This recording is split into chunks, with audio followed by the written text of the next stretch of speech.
This is Natasha, founder of Next Level Nonprofits. I'm coming to you today from a beautiful sunny afternoon in Vancouver.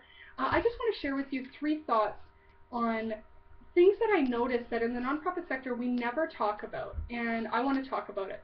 And so I'm just going to jump right into this, and this is something that I've noticed from my work with executive coaching with nonprofit CEOs, small and large organizations. 3 common patterns that I notice that are severely crippling their organization's ability to grow and affect real change in their communities. And the number one thing I think that I notice the most is organizations come to the table with this philosophy that they want to help everybody.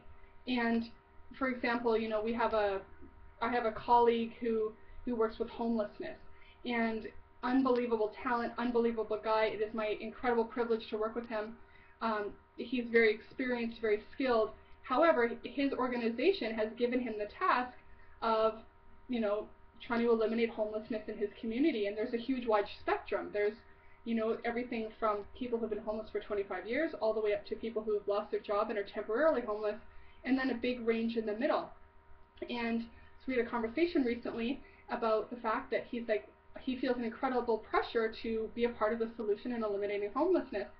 And we were talking about that, and I laid down a very difficult question, and I don't pretend to admit or pretend that it was a good question, or an easy question. The question is who is your organization best equipped to serve? With the facilities that you have, and the staff that you have, and the vision that you have, and the board that you have, who of this wide range of people who are homeless, who is your organization best equipped to serve? And as we were talking, he let me know that it was the people who were kind of in the middle, people who were, semi-motivated to get off the street, and they had a semi-level of capacity and were willing to learn. But he was still trying to accommodate everybody. And in doing so, his program budget was just stretched, and it was very, very difficult to establish a very strong foothold in moving forward with serving his community. And so we talked about that. You cannot serve everybody. You have to pick a target market. And I know that is the wrong words in the wrong context for the nonprofit sector, but he knew exactly what I meant. That if you really want to be a part of mobilizing change in your community, you have to pick a specific niche and offer specific services to solve a specific problem. If you try to do everything for everybody, you're not going to get anywhere. The second thing that I see is having standards for your staff. This is one thing in the nonprofit sector that is very confusing to me, that people show up and they expect that they have a good attitude, and they show up with the attitude to do their best, and everyone there's a vague target and a vague goal, but nobody is really holding anybody accountable to a certain set of activity. And I talk about this a lot with my clients as well, is okay, if you want your team to be focused and driven and disciplined and results oriented, you have to give them a target. They're not going to make it up. You have to tell them exactly what you expect, how you want it done, when you want it done by, and you have to hold them to it. And this is not mean.